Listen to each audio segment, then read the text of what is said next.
Good afternoon. This week's parasha is,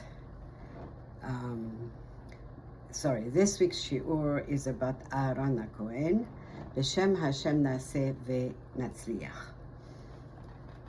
This shiur is dedicated Le'ilui Nishmat Yechezkel Baruch ben Avraham Halevi, Esther bat Chana, Yaakov ben Esther, Nisim ben Yamna, Gracia bat Zahara, Leticia bat Zahara, Bitya bat Rachel, and all those who were murdered prior, on, and post October 7.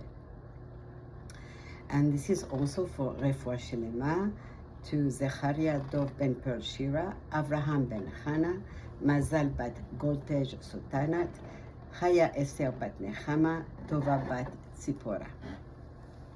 And for all our singles, שיזכו לבנות בית נאמן בישראל בקדושה ובטהרה, and for the בריאות, פרנסה, שמחה, ברכה, הצלחה, and סייעתא דשמיא in everything that we do, and all of Am Yisrael, and especially in the success of the chinuch of our children in Derech HaTorah, Beshalom. And thank you, Hashem, for all your chasadim.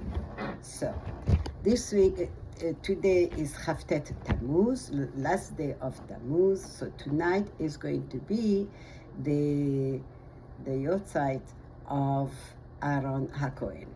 Actually, today is the Yotzeit of Rashi. Without Rashi, we would not be able to understand what we're learning in the Torah and what the men are learning in the Gemara. And yesterday was also the Yotzeit of Rabbi Elazar, the grandson of Baba Saleh. Zechutam Yagen Alenu. So, Rosh Chodesh Av is tonight. And that is the beginning of the 3 weeks. And that's also the date, actually the only date that the Torah gives us about someone passing away. Nowhere does it say anywhere in the Torah a date about anyone passing away. No one. The only person that we know that passed away, and the date on the day that he passed away, that is Aharon Hacohen. So let's learn a little bit about Aharon Hacohen. There's a lot to say. I might actually divide this into 2 parts since it's actually a little long. And even though there's still a lot more that I won't be able to cover. So Aharon Hacohen was the son of Amram and Yocheved, the second child, but the first son. He was younger than Miriam, his sister, but older by 3 years, older than Moshe. But he passed away at the age of 123. Aharon Hacohen is called Kadosh, as it is written in Tehillim, Perek Kuf Vav Pasuk Tet Zayin. It says, Vayikanu b'Moshe b'machane le'Aharon Kedosh Hashem. That this is talking about, referring to Parashat Korach. One, Korach was jealous. He wanted to actually take the job of Aharon. He wanted to be Kohen Gadol.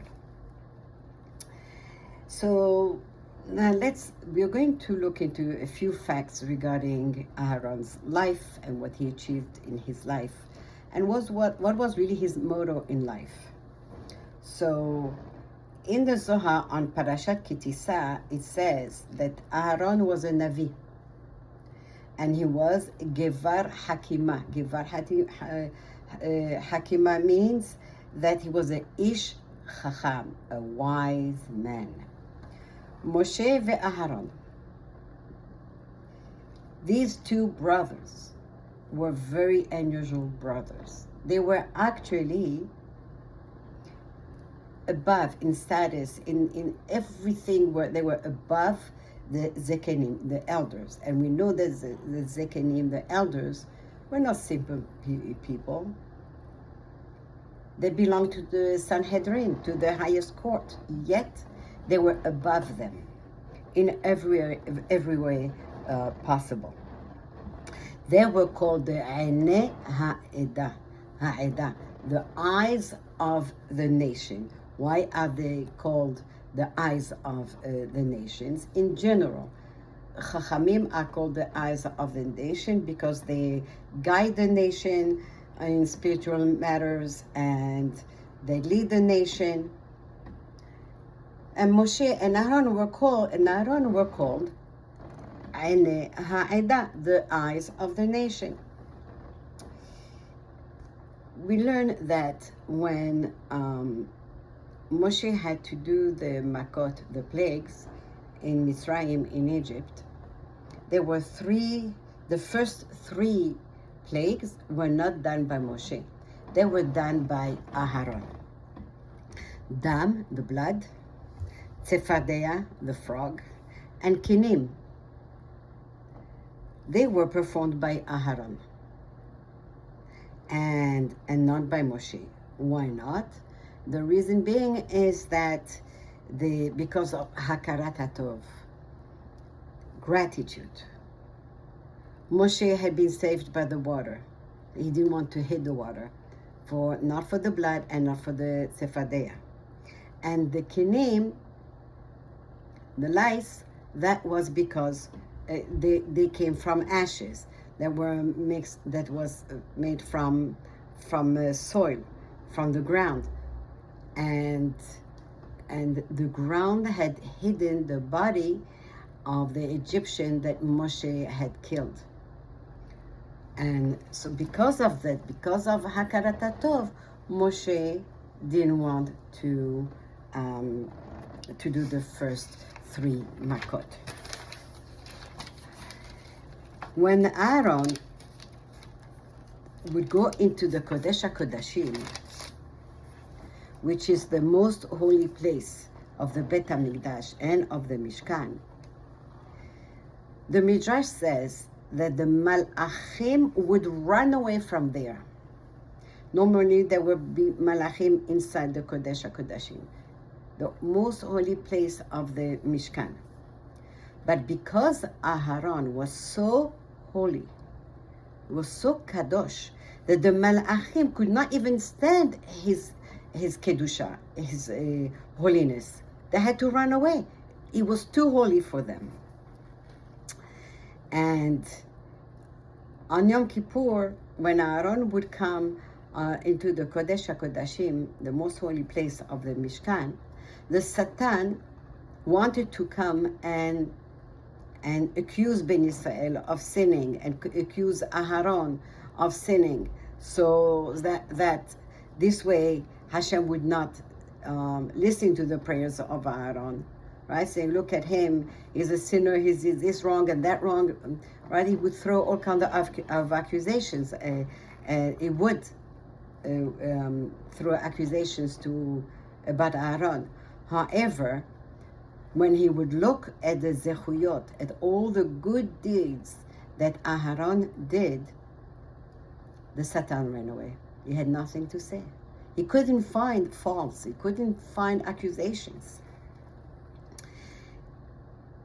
But that was the spiritual power of Aharon. But we should not think that because he was so strong spiritually, that physically he was not. Because Aharon was very strong physically. We're talking at the time when Aharon was above 80, the age of 80. And when the Leviim had to be initiated for the Mishkan, for their service in the Mishkan, Aaron had to actually pick up each Levi, pick him up, down, and then sideways, wave them sideways and put him down. He had to do this for each Levi. Now, these were grown-up men from the age of 20 and up to 50. And there were 22,000 Leviim, And Aharon did that all in one day. He was capable.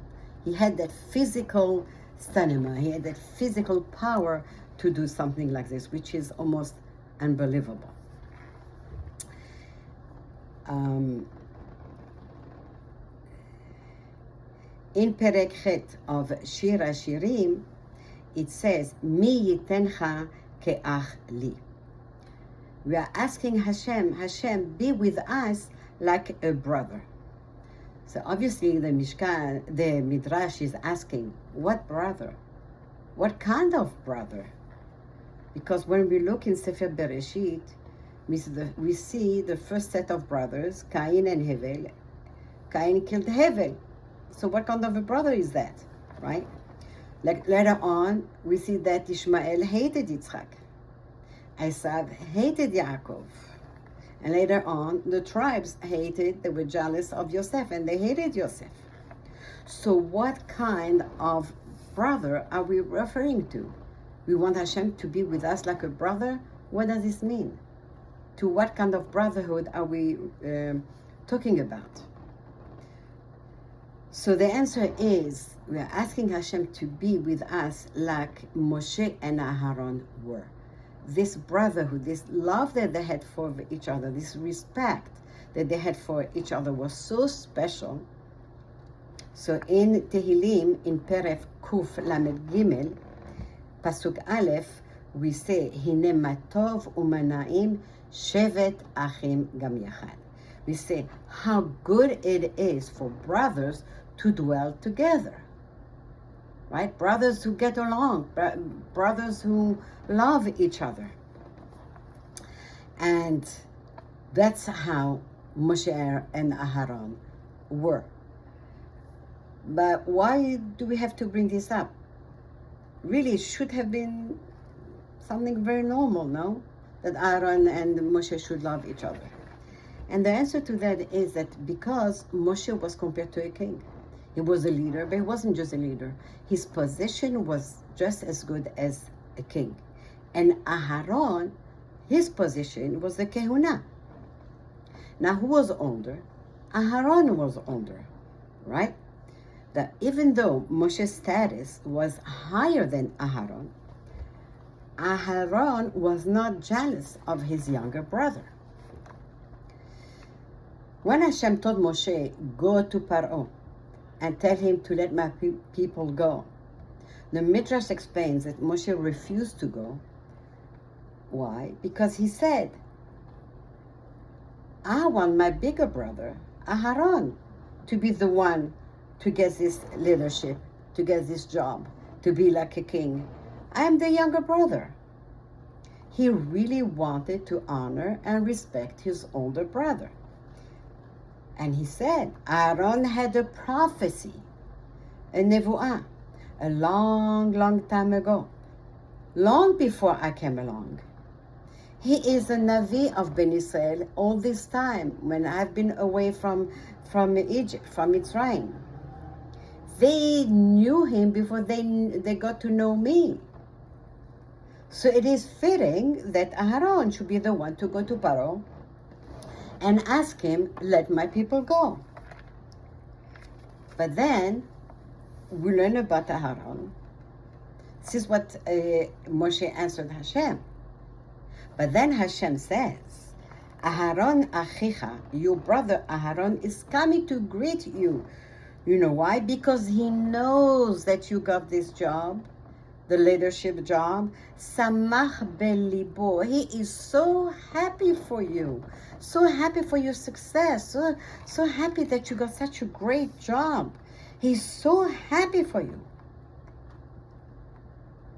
Who could say that Aaron was happy in his heart? We don't know what's in anybody's heart, but Hashem does. So Hashem is the only one who actually testified. He was a witness that Aharon was very happy in his heart for Moshe's success. And it's Hashem who told Moshe that Aharon was very happy for him. He was very happy that Hashem had chosen Moshe to go to Paro and to become the leader of Bnei Israel. Rabbi Shimon Bar Yochai, Zchuto Yagen Aleinu, says that the heart that felt greatness and great happiness for his younger brother is fitting to wear the Urim Vetumim. The Urim Vetumim is a breastplate that Aharon wore. It had the 12 stones of the 12 tribes and had Hashem's name on it, hidden behind it, and it was worn against the heart. So Rabbi Shimon Bar Yochai says, let this heart, this big heart that was full of happiness for his brother's, his youngest brother's success, to carry the Urim Vetumim, the breastplate, on it, on the heart. And that was the breastplate of the Kehuna Gedolah, of the Kohen Gadol. Now, let's come back to Rashi.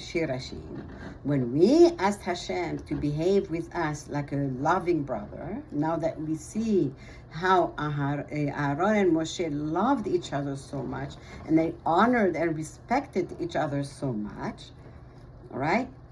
Now we understand why we asked Hashem, be with us, behave with us like these two brothers behaved. And this is actually a great praise for Aharon and shows on his excellent midot, on his excellent character. Aharon was known to be Ohev Shalom, Verodef Shalom, one who loved Shalom, peace, and he ran after peace. It means that he would do anything to have peace, not for himself, among people, for other people. All of Ben Israel loved Aharon very, very, very much. He was very popular. The Navi Malachi says in Perek Bet of Malachi, Pasuk Dalet, it says about Aharon, Liyot beriti et Levi, Amar Hashem. Hashem says, I made a berit, an agreement with Aharon, and I want you to be a part of that berit. That berit was with Shevet Levi, and because they were truthful and loyal to Hashem, so Hashem's telling us, learn to be like them, right? וברiti הייתה איתו החיים והשלום ואתנם מורה ויראני. Hashem said, I made a brit, an agreement with Aharon, and I gave him, and to Pinchas, and to Elazar, I gave them shalom, and I gave them life as a reward, because they feared me so much, because they honored me so much. There is a mitzvah to be very careful to honor Hashem, to fear Hashem, but also honor Hashem. And these three Kohanim had honored Hashem very, very, very much. And Hashem says he would be filled of fear from me. He's talking about Aharon, Elazar, and Pinchas. Mipnei shemi nichat hu. Torat emet hata befeu. Because he was filled of fear from me, Hashem says, he taught Bnei Israel Torat emet. That means that whatever he taught, he had in his heart. He didn't just say something and behaved in a different way or believed something else. What he had in his heart, he taught, was Torat emet. Ve'avla lo nimtzet bisfatav. He never spoke bad. He never spoke accusations or lies. Beshalom u'bemishor halach iti. He would perform mitzvot, my mitzvot, in a very straightforward way. He ran after shalom, and he taught people to go to walk a straight path. Verabim Heshiv me'avon, and he stopped many people from sinning. Ki sifte kohen yishmeru da'at, because the lips of kohanim, and especially referring again to Aharon, Elazar, and Pinchas, because their lips would speak only da'at, only knowledge, only Torah. ותורה ביקשו מפיהם, כי מלאך השם צבקות הוא. And Ben Israel, they would ask to learn Torah from them, from the Kohanim, because their heart was pure. The Gemara Sanhedrin explains that this pasuk refers to Aharon, as I said, and also to Pinchas and to Elazar and Pinchas, because we're referring now to Aharon. He was known to love peace, and he would run for peace, after peace. What does this mean? Rodef shalom ve'ohev shalom. That he would make peace between friends, between brothers, between siblings, between relatives, between husband and wife. So how did Aharon stop people from sinning? This is what the pasuk said, that he stopped people from sinning. So when Aharon, who was actually the Kohen Gadol, and he was extremely busy, but Aharon never forgot about the simple Jew. So Aharon would be walking around the camp, going from one place to another. On his way, he would meet someone, let's say someone who was a rasha, or someone who was not really careful about mitzvot, right? He would greet him warmly and full of love. He would talk to him. So later on, that same person that had met Aharon and had an opportunity to sin, he just was about to sin. He would remember and think about that beautiful encounter that he had with Aharon, that beautiful smile and the warmth and the love he felt, and how good he felt that Aharon Hacohen took the time to speak to him, and that would stop him from making a sin. Because he would say, how can I look into the eyes of Aharon Hacohen next time I meet him if I sin? And I won't be able to look at his eyes. I won't be able to look at his face. And then the man would control himself and not sin. So look how Aharon was able to stop people from sinning, just from showing love and warmth to another Jew. Saying a few words to this Jew matters, and Aharon knew it mattered. And he knew it was very important, very important. And he would make peace between friends. Now, let me just tell you a story that I heard recently about two friends, Mordechai and Yosef. These were friends who had been in school, maybe from kindergarten, together all the way through high school. They were very, very good friends. They went to school together, they married friends. First, Mordechai got married, and then his wife introduced her best friend to Yosef, and so they got married. So the wives were friends, and the husbands were friends, and they really did a lot together. Then, one day,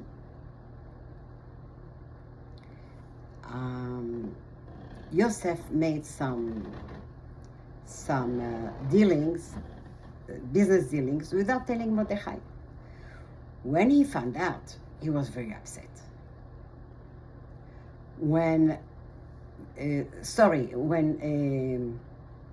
Mordechai did the dealings, and when Yosef found out, Yosef was very upset. Yosef said, I don't want to talk to him. He went, opened up his own business, and refused to have anything to do with him. If he knew that Mordechai was in shul for Shacharit, let's say at 7:30, he would go at 7 o'clock. Yosef would go at 7 o'clock. Or whatever. He did everything to never be in the same place together with Mordechai, and he had refused to have anything to do with him. Not only this, at one point, Yosef told his wife, listen, I want you to stop talking to your friend, to Mordechai's wife. And Yosef even moved. He used to live very close to Mordechai. He even moved his family to a different area, a different neighborhood, because he didn't want to have anything to do with Mordechai. He was so upset with Mordechai. But when Yosef's wife heard that he told her, don't speak to Mordechai's wife, that was too much already. She didn't want to stop. Mordechai's wife was her best friend. They'd been best friend for a long, long time. And she realized this has gone too far. So what did she do? She was Isha Chachama. So she went to see the rabbi. And she told the rabbi, listen, my husband and Mordechai have been friends together since they were very, very, very, very young. They went through school together. And now they're not talking to each other. Mordechai did so much for my husband. Helped him in school, helped him with the business, helped him so much. So I can't go on like this. Now he's telling me not to speak to his wife. I can't do that. I really cannot do that. So the rabbi said, give me a time. Give me a moment. I'll get back to you. I have to come up with a plan. Obviously, this is not something so simple. I have to come up with a plan. And so that's what he did. He actually came up with a plan. He told his plan to Yosef's wife, to Mordechai's wife, and they in turn they told her a few friends who were very like part of this group. Told them about it. Everyone was praying for the rabbi to really be successful, and they even decided they were going to bake. They were going to do something together, prepare a platter, a big platter that that Mordechai was going to give to Yosef. And okay, I'm going to stop here, and I'm going to finish off